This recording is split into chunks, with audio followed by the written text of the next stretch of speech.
Welcome dear rockers, कैसे हो आप सभी। तो आज हम लेकर आ गए आपके लिए 2008 की एक बेहतरीन फिल्म रैमन कल की स्टोरी। तो कहानी की शुरुआत में एबी नाम की एक खूबसूरत अमेरिकन लड़की जापान के एक क्लब में अपने बॉयफ्रेंड इथन से मिलती है, जहां इथन सबसे पहले तो एबी को किस करता है और फिर अपने फ्रेंड्स मेयो, जिन और आसामी से इंट्रोड्यूस करवाता है। इसके बाद वो उसको ड्रिंक कराने के लिए बार काउंटर पे लेके जाता है, लेकिन तभी इथन को कुछ लोग बुला लेते हैं। वो कहता है ये मेरे काम के आदमी है, अभी थोड़ी देर में आता हूँ। जिसके बाद एबी अकेले वहीं पे खड़ी रहती है, तो उसको चार्ली और ग्रैमी नाम के दो लोग अपने पास बुलाते हैं और बातें करने लगते हैं उससे, जिससे उन्हें पता चलता है कि एबी को टोक्यो में आए हुए 2 हफ्ते हो गए। दरअसल इथन का यहाँ पे काम चल रहा है, तो वो लॉन्ग डिस्टेंस में नहीं रहना चाहती, इसलिए यहाँ चली आई उसके साथ रहने के लिए। तो ग्रैमी उससे पूछती है तुम्हें काम की तलाश है क्या।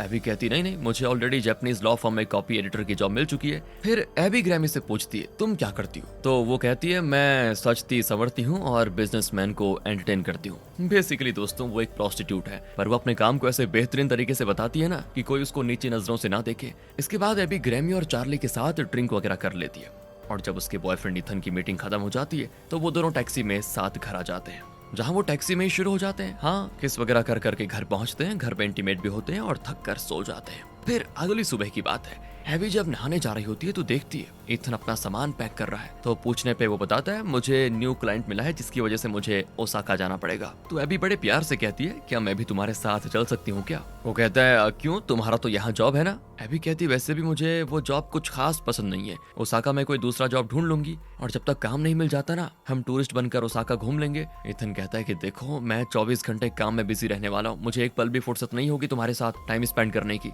इसलिए तुम तो मेरे साथ नहीं चल रही फाइनल। बेचारी ये भी थोड़ा उदास हो जाती है और फिर पूछती है तुम वापस कब आओगे तो बता दो। तो इथन कहता है मुझे खुद नहीं पता, लेकिन इतना बता देता हूँ कि काम लंबा चलने वाला है। तो एबी बिल्कुल धीमी आवाज में कहती है 1-2 हफ्ते की बात कर रहे हो ना तुम। तब जाकर इथन अपने दिल की बात कहता है कि देखो ऐसा है, हमारा रिलेशनशिप काफी जल्दी शुरू हुआ और सारी चीजें जल्दी जल्दी हो गई। हम मिले, हमारा अफेयर शुरू हुआ और फिर तुम मेरे साथ रहने के लिए यहाँ टोक्यो आ गई, लेकिन मैं खुश नहीं हूँ इन सब चीजों से, मुझे थोड़ा ब्रेक चाहिए। इतना सुनते ही एबी रोने लगती है और इथन उसको रोता हुआ छोड़कर टैक्सी से एयरपोर्ट के लिए निकल जाता है, और एबी घर के बाहर टॉवल में रोती रहती है। ये सब देखकर आसपास के लोग तो हंसने भी लगते हैं कि देखो देखो ये टॉवल पहनकर ही घर के बाहर चली आई। तो एबी फिर अंदर चली जाती है। फिलहाल तो वो अपने ऑफिस चली जाती है, पर रात में जब वो घर लौटती है और घर पे इथन को नहीं पाती तो उसे ये घर बड़ा सूना सूना लगता है, इसलिए वो बालकनी में जाकर ड्रिंक करने लगती है। वहां से दोस्तों उसे अपने घर से कुछ ही दूरी पर एक रेमन शॉप दिखाई देता है। शॉप के अंदर रेड कलर की लालटेन टंगी होती है जो कि तेज हवाओं से हिलती है, और हवाओं से रामन की खुशबू भी वहां तक पहुंच जाती है। अभी तक शॉप के बाहर काफी भीड़ होती है, जिससे अभी का मन ललचा जाता है। पर वहां जाने से पहले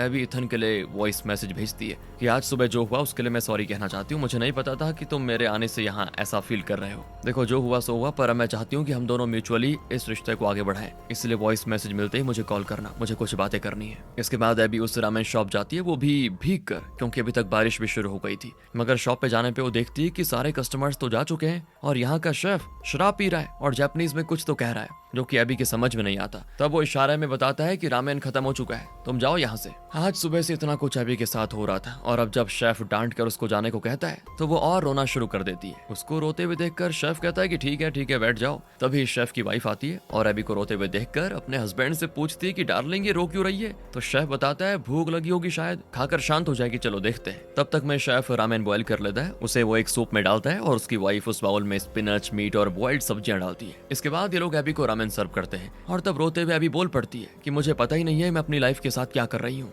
मेरी कजन हीथर ने अपनी डॉक्टरेट की डिग्री कंप्लीट कर ली है, और यहाँ मैं हूँ पागल, जिसे लगा कि मैं अपने बॉयफ्रेंड के लिए अमेरिका से टोक्यो आकर कोई बहादुरी का काम कर रही हूँ, पर वो तो मुझे यहाँ छोड़कर भाग गया। पर दोस्तों शेफ और उसकी वाइफ को ना तो इंग्लिश बोलने आती है और ना ही वो समझती है। वो एबी को पागल समझते हैं कि क्या कह रही है। वो किसी तरह फिर उसे रामेन खिलाकर बस यहाँ से अब भगाना चाहते हैं। रामेन खाते एबी को कुछ इल्यूजन्स आते हैं कि जैसे इस शॉप में जो कैट की स्टैचू है वो उसे अपनी ओर बुला रही है, पर कुछ देर के बाद वो फिर से स्टैचू बन जाती है। इसके बाद एबी रामेन के पैसे देने जाती है, मगर शेफ और उसकी वाइफ पैसे लेने से मना कर देते हैं। तब एबी शेफ की वाइफ को जोर से हक करके उसका शुक्र अदा करती है। फिर जैसे वो घर जाने लगती है तो एबी को शेफ एक अम्ब्रेला ऑफर करता है। अब एबी उसको बताने की कोशिश तो करती है कि मैं यहीं पास ही में रहती हूँ, पर शेफ को तो कुछ समझ में आता ही नहीं, इसलिए फिर एबी वो अम्ब्रेला रख लेती है। अब अगले दिन की बात है, एबी अपने ऑफिस में एक फीमेल फ्रेंड से पूछती है कि तुम्हें रामेन बनाना आता है क्या? तो वो जवाब देती है बिल्कुल नहीं, उसे बनाने के लिए तो ट्रेनिंग लेनी पड़ती है। इसलिए रात में एबी जल्दी उस रामेन शॉप पे जाती है, जहाँ पहले तो वो शेफ की वाइफ को उसका अम्ब्रेला वापस करती है। फिर काउंटर पे बैठकर वो शेफ को रामेन कुक करते हुए देखती है,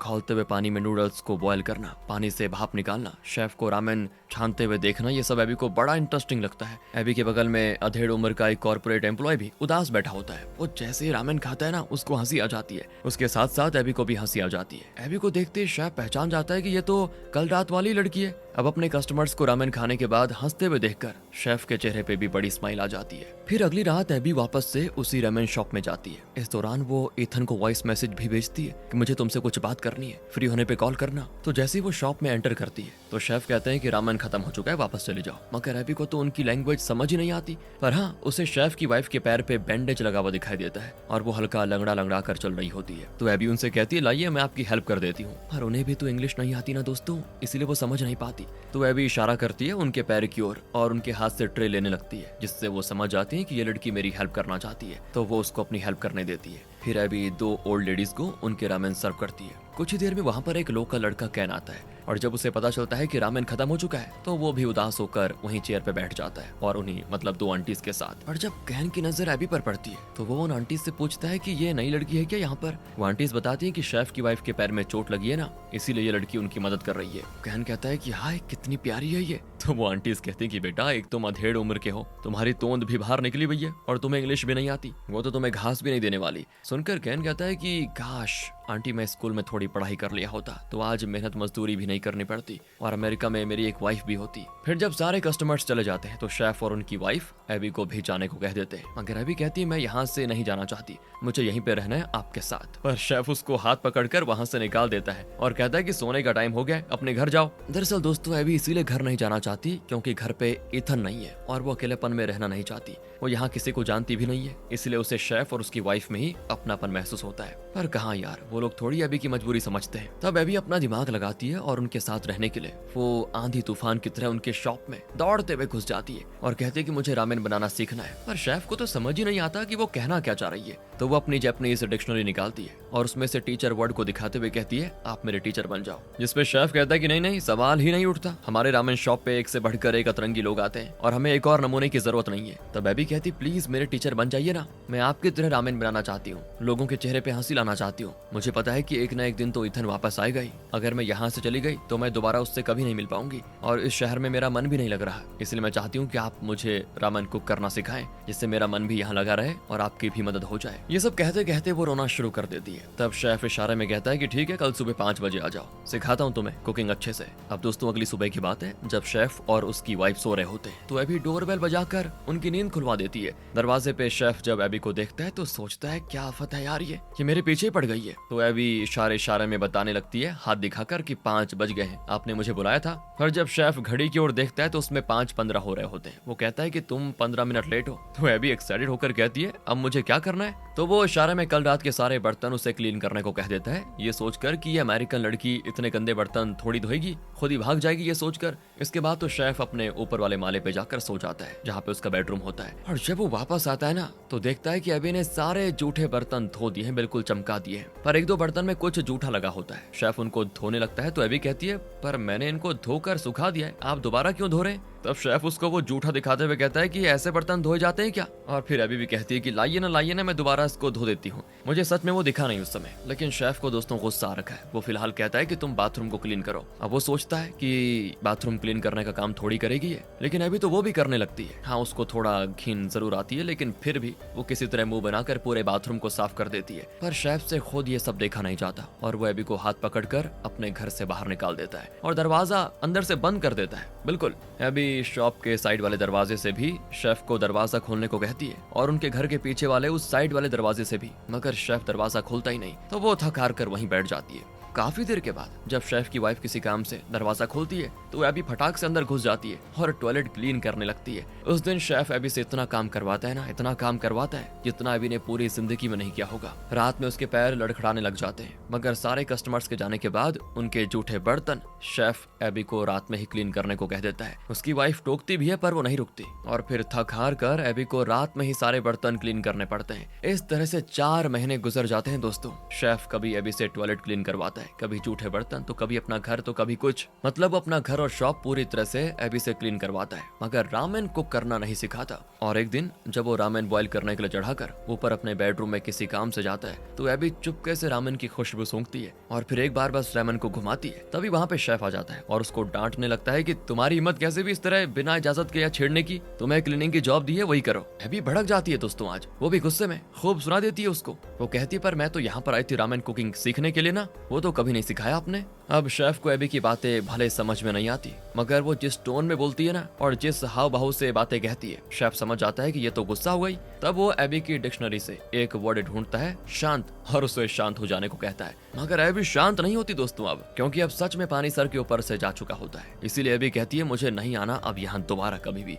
यहीं पर वो काम छोड़कर चली जाती है और जब वो अपने रूम को ध्यान से नोटिस करती है तो उसे समझ आता है कि इस 4 महीने में तो मैंने हर काम शेफ के लिए किया, अपने घर पे तो ध्यान ही नहीं दिया, ये तो कूड़ादान बन गया है। फिर अगले दिन की बात है, एबी वापस से रामेन शॉप आती है और अपने कल के बर्ताव के लिए माफी मांगती है और कहती है आप मेरे टीचर हो, आप जैसा कहोगे मैं वैसा ही करूंगी, जिससे शेफ भी मन ही मन खुश हो जाता है। दरअसल जब कल वो गुस्से में चली गई थी ना तो शेफ को भी अच्छा नहीं लग रहा था, और जब एबी वापस आ जाती है तो शेफ सबसे पहले उससे उसका फोन मांगकर चूर देता है, क्योंकि भले ही उसे एबी की बातें ज्यादा समझ नहीं आती, लेकिन वो इतना तो समझ गया था कि ईथन नाम का लड़का है जिसने एबी का दिल तोड़ा। फिर भी ये बार बार उसे वॉइस मैसेज भेजती रहती है कि उसकी लाइफ में ये चल रहा है वो चल रहा है, लेकिन वो कॉल नहीं करता कभी भी। इसीलिए अब ना रहेगा फोन और ना ही एबी ईथन के आगे गिड़गिड़ाएगी। कुछ दिनों के बाद हम देखते हैं कि एबी यहाँ आने वाले कस्टमर्स के साथ काफी घुल मिल जाती है। केन उसको देखकर आहें भरा रह जाता है। डेली वो उसे गुड नाइट विश करके अपने घर जाता है, पर बेचारा इंग्लिश को ज्यादा नहीं जानता, इस वजह से एबी से बातचीत नहीं कर पाता। फिर एक दिन की बात है दोस्तों, शेफ की वाइफ एबी को एक एनवलप में कुछ पैसे देती है, जिससे एबी डर जाती है।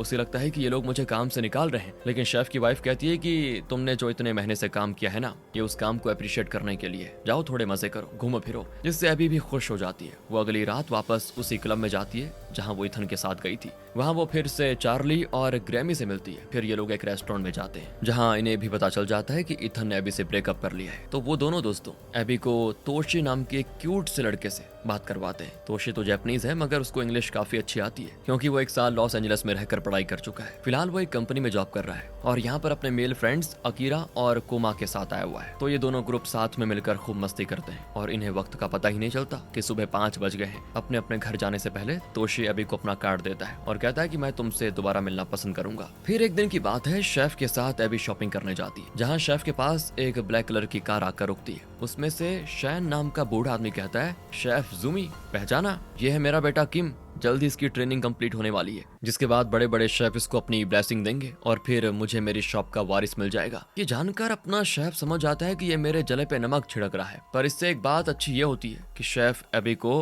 अब रामेन के बारे में धीरे धीरे कई सारी बातें बताने लगता है। जैसे एक दिन शेफ बता रहा होता है कि एक कटोरी रामेन में यूनिवर्स की हार्मनी होती है, इसमें समंदर, पहाड़ और मिट्टी से मिलने वाली चीजें डाली होती है, इन सब का हार्मनी बहुत ही जरूरी है, और रामेन में जो सूप होता है ये हार्मनी बनाने में बेहद जरूरी रोल अदा करता है। अब एक काम करो, रामेन को बिल्कुल ध्यान से देखो। मगर एबी एक्साइटमेंट में रामेन में स्पिनच और मीट डाल देती है, तो शेफ उसके हाथ में मारते हुए कहता है कि तुम्हारा फोरहेड ही छोटा है तो मुझे पक्का पता है दिमाग भी छोटा ही होगा, अरे क्या कर रही हो ये। तो एबी कहती है मुझे नहीं समझ आ रहा आप क्या कह रहे हो, आप एक काम कीजिए, डिक्शनरी के जरिए मुझे समझा सकते हो क्या। पर शेफ एबी की डिक्शनरी छीन कर उससे डस्टबिन में फेंक देता है और कहता है ये डिक्शनरी छोड़ो और फील करना सीखो। अब आगे एबी अपने रूम में घोड़े बेचकर एक दिन सो रही होती है, तभी बजती उसकी डोरबेल। दरवाजे पे ग्रैमी होती है, जो किसी बात की वजह से अपने रूममेट से लड़कर आ गई थी। उसने गुस्से में अपना घर छोड़ दिया था, उसने काफी पी भी रखी होती है और आज रात के लिए वो एबी के अपार्टमेंट में ही सोना चाहती है, जिसकी इजाजत एबी दे देती है उसको।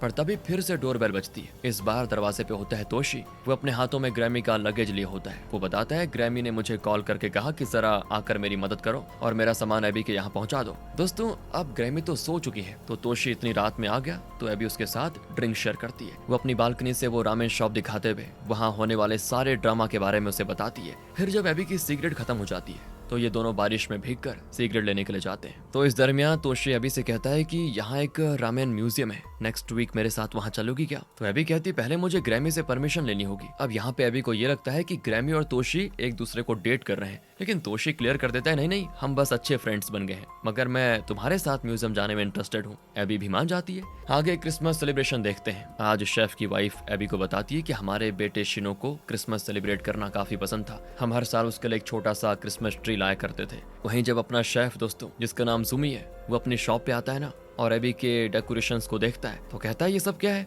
वो थोड़ा नाराज भी लगता है। तब बीच में उसकी वाइफ कहती है अरे आज का दिन गुस्सा क्यों हो रहे हो, बेचारी अपने घर से दूर है, शॉप को सजाकर इसे अपने घर जैसा बना दिया इसने। तो शेफ कहता है कि इतनी घर की याद आ रही है तो अमेरिका वापस चले जाओ। बेचारी अभी थोड़ी उदास हो जाती है, मगर जब कस्टमर्स आते हैं ना और शॉप को इतना बढ़िया तरीके से सजा हुआ देखते हैं तो वो भी बड़े खुश होते हैं। एक कस्टमर तो एबी को फ्लावर्स देते हुए क्रिसमस विश करता है। फिर सबके चले जाने के बाद एबी सारे डेकोरेशंस को हटाने लगती है ताकि शेफ और नाराज ना हो जाए। वैसे भी अब क्रिसमस तो खत्म हो ही गया है। तो जब वो कचरा फेंकने के लिए बाहर जाती है तो विंडो से देखती है कि स्टोर रूम में शेफ अपने बेटे शिनो की फोटो देखकर रो रहा है। फिर एबी अपने घर आ जाती है जहां वो ग्रैमी के साथ भी क्रिसमस को सेलिब्रेट करती है, क्योंकि ग्रैमी भी अमेरिकन ही है। अगले हफ्ते हम एबी को तोशी के साथ उस म्यूजियम में देखते हैं। दोनों साथ में काफी अच्छा टाइम स्पेंड करते हैं और जब एबी के वापस घर जाने की बारी आती है तो दोनों का यहाँ पे किस भी हो जाता है। अगले दिन मार्केट में लोगों को आपस में बातें करते हुए हम देखते हैं कि एबी और शेफ के बीच में कुछ तो चल रहा है, वरना कोई जापानीज भला किसी अमेरिकन लड़की को रामेन बनाना क्यों सिखाएगा। वहीं दोस्तों वो शैन जो उस दिन इनको मार्केट में मिला था वो शेफ जुमी से सीधे जाकर कह देता है कि तुम्हारे दिमाग में क्या चल रहा है,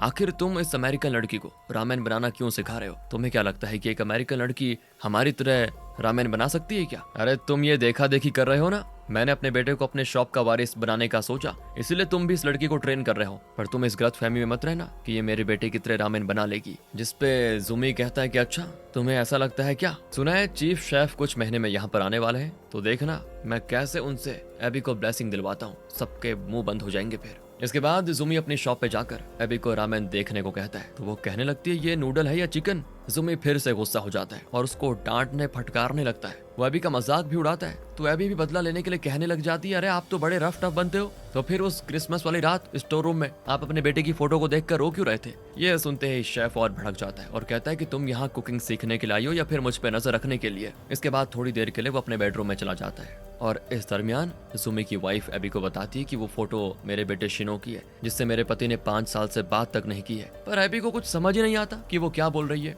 इसके बाद हम एबी और तोशी को साथ में क्वालिटी टाइम स्पेंड करते हुए देखते हैं, जिस दौरान तोशी बताता है कि मेरा बॉस मेरा ट्रांसफर शंघाई में कर रहा है। ये सुनते ही एबी को अपने पास्ट की याद आ जाती है। वो समझ जाती है अब तोशी का मन मुझसे भर गया है, ये मुझसे पक्का ब्रेकअप करना चाहता है झूठ बोलकर, और इथन की तरह ये मुझे छोड़कर चला जा रहा है। पर तोशी उसको समझाता है कि देखो मेरी कंपनी मुझे शंघाई भेज रही है, पर इसका ये मतलब नहीं है कि मैं तुम्हें छोड़ दूंगा, मैं तो चाहता हूँ कि तुम भी मेरे साथ चलो। पर इस बार एबी इंकार कर देती है। दरअसल दोस्तों उसने आज तक कोई भी काम ढंग से पूरा नहीं किया है, मगर वो रामेन को दिल से सीखना चाहती है, इसलिए तोशी को अकेले जाना पड़ता है। अब एक दिन तो वो खुद से रामेन बनाती भी है और शेफ से कहती है एक बार चेक कर लीजिए कैसा बना है, मैंने आपके सारे स्टेप्स फॉलो किए हैं। मगर शेफ सारा रामेन उठाकर फेंक देता है, कहता है कि इसमें जान ही नहीं है, कबाड़ है ये। फिर एक और दिन वो रामेन बनाती है। इस बार शेफ उसे टेस्ट भी करता है मगर उसे कुछ खास पसंद नहीं आता। अभी फिर परेशान हो जाती है कि क्या करूं, कैसे बनाऊं इसको परफेक्ट। तो वो बोली देती है कि प्लीज मुझे बताइए कि सही रामेन कैसे बनाया जाता है। तब एक दिन जुमी एबी को अपनी बूढ़ी माँ के पास लेकर जाता है जो कि गांव में रहती है। वो एबी के हाथों की बनी हुई रामेन टेस्ट करती है और कहती है जब तुम कुकिंग करती हो तो तुम्हारे दिमाग में बहुत कुछ चल रहा होता है, इसीलिए तुम्हें अपने दिमाग को शांत करना होगा और दिल से कुकिंग करनी होगी।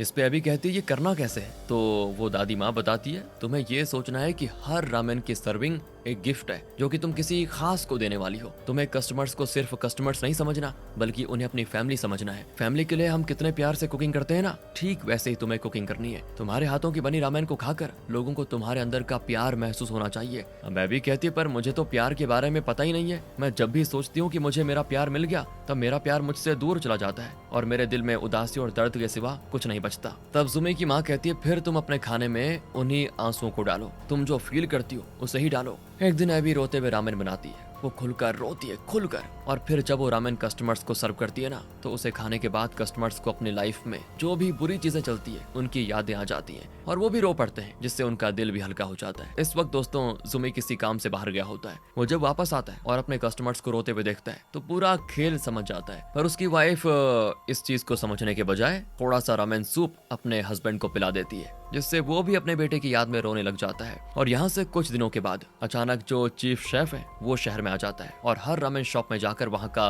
रामेन टेस्ट करता है। पहले वो शैन के बेटे किम के रामेन को अप्रूव कर देता है, फिर वो आता है सुमी के यहाँ पे जहाँ एबी ने रामेन बनाया होता है, उसे वो चीफ शेफ के आगे सर्व करती है। पर बाकी लोग ये चीज देखकर काफी डर जाते हैं कि एबी ने रामेन में ब्लैक पेपर, टमाटो और कॉर्न डाल दिया। दिखने में ये रामेन कम और इटालियन नूडल्स ज्यादा लग रहा है। चीफ शेफ उसको खा तो लेता है, वो कहता भी है कि अच्छा बना है, लेकिन वो ब्लेसिंग्स देने से मना करके चला जाता है। ये चीज देखकर शैन को बड़ी खुशी होती है और वो सुमी से कहता है कि अरे उस दिन तो तुम बड़ी बड़ी बातें कर रहे थे कि एबी को ब्लेसिंग दिलवा कर ही रहूंगा, तो क्या हो गया? और तुमने ये भी कहा था कि ब्लेसिंग्स नहीं मिले तो मैं अपना रामेन बनाना बंद कर दूंगा। अब क्या हो गया बताओ? अगर तुम्हें अपना ये शॉप बेचना है ना तो मुझे ही बेचना, क्योंकि मैं अपने बेटे के लिए एक और शॉप खरीदना चाहता हूँ। अब तक एबी को जापान आए हुए दोस्तों 1 साल हो चुका है, इसीलिए उसे जापानीज हल्की हल्की समझ आ जाती है, इसीलिए वो इनकी बातें तो समझ लेती है। और अब एबी का डर के मारे गला सूख रहा होता है कि शेफ तो मेरी क्लास लगा लेगा। फिर रात में एबी को नींद नहीं आती, वो शॉप पे जाते जहाँ पर शेफ शराब पी रहा होता है। एबी उनसे सॉरी कहती है। तब शेफ कहता है कि आजकल के बच्चे होते हैं जिद्दी, मैंने तुम्हें इतना कहा कि रामेन में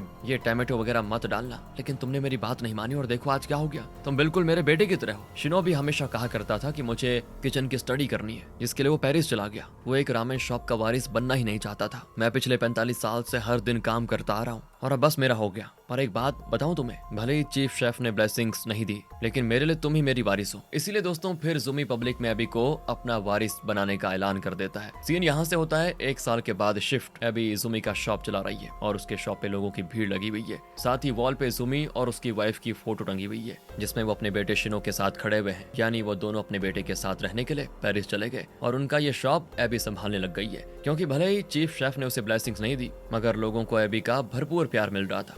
इसके बाद हम देखते हैं कि तोशे भी अपने जॉब को रिजाइन करने के बाद टोक्यो वापस आ जाता है और एबी से कहता है कि तुम्हारे बिना 1 साल मैंने कैसे गुजारा ये तो सिर्फ मुझे ही पता है। अब मुझे चाइना में और नहीं रहना, अब मुझे तुम्हारे साथ यहीं पे रहना है और मैं अपने म्यूजिक के पैशन को फॉलो करना चाहता हूँ। ये सुनकर एबी भी खुश और फिर दोनों किस करते हैं। इसी के साथ ये मूवी यहाँ पे खत्म। बाकी दोस्तों आप बताइए आपको वीडियो कैसी लगी, कमेंट करके बता दीजिए। मिलते हैं आपसे अगली वीडियो में। ध्यान रखिएगा अपना। Thanks for watching.